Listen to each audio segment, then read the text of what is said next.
Hey, can you imagine if there was a sign, if I'd been born in a human culture, there'd been a sign in French and English. It says, smoke-free environment in the womb, right? All wombs are smoke and vape free and alcohol free. Hey, that would have been great for this current and past generations. I'm reading from this. Second time I'm reading it, I think. Yeah. Page 188. Excuse me? She said. Would you mind repeating that last bit? I said, I think the problem with the CDF is not that it's not a good fighting force, but that it's too easy to use, Bender repeated. Really? Oh man, how do you say her name? Viverus said, this I have to hear. It's simple, really, Bender said, and shifted into a position that I immediately recognized from pictures of him back on Earth. Hands out and slightly curved inward, as if to grasp the concept he was illuminating in order to give it to others. Now that I was on the receiving end of the movement, I realized how condescending it was. There's no doubt the colonial defense forces are an extremely capable fighting force, but in a very real sense, that's not the issue.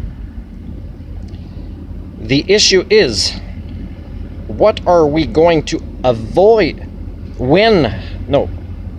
what are we doing to avoid its use? Are there times when the CDF has been deployed where intensive diplomatic efforts might not have yielded better results?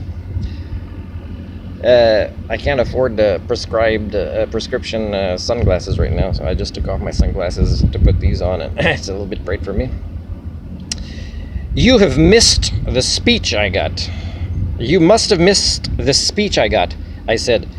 You know the one about it not being a perfect universe and competition for real estate in the universe being fast and furious?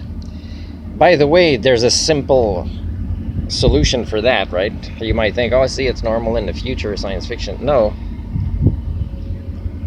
The solution is for a species to self-actualize and mature and become sentient and sapient, because then they realize how expansionist colonialism is wrong, especially based on the lifestyle that has destroyed their natural original habitats, for example, right?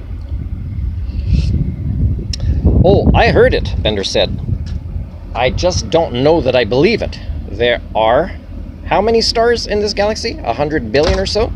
Most of which have a system of planets of some sort.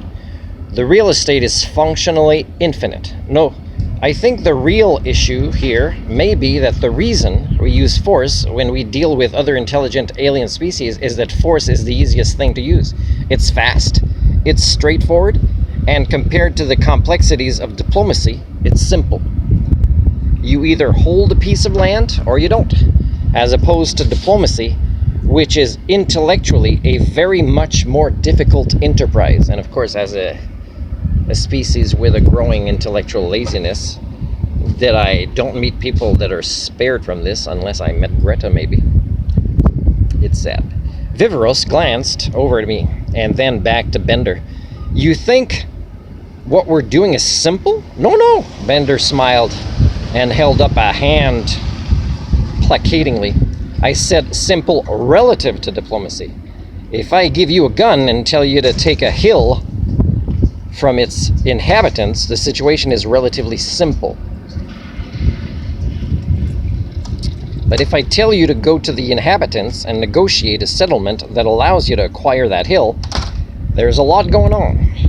And what do you do with the current inhabitants? How are they compensated? What rights do they continue to have regarding the hill, and so on? And what makes you think that you should go get that hill?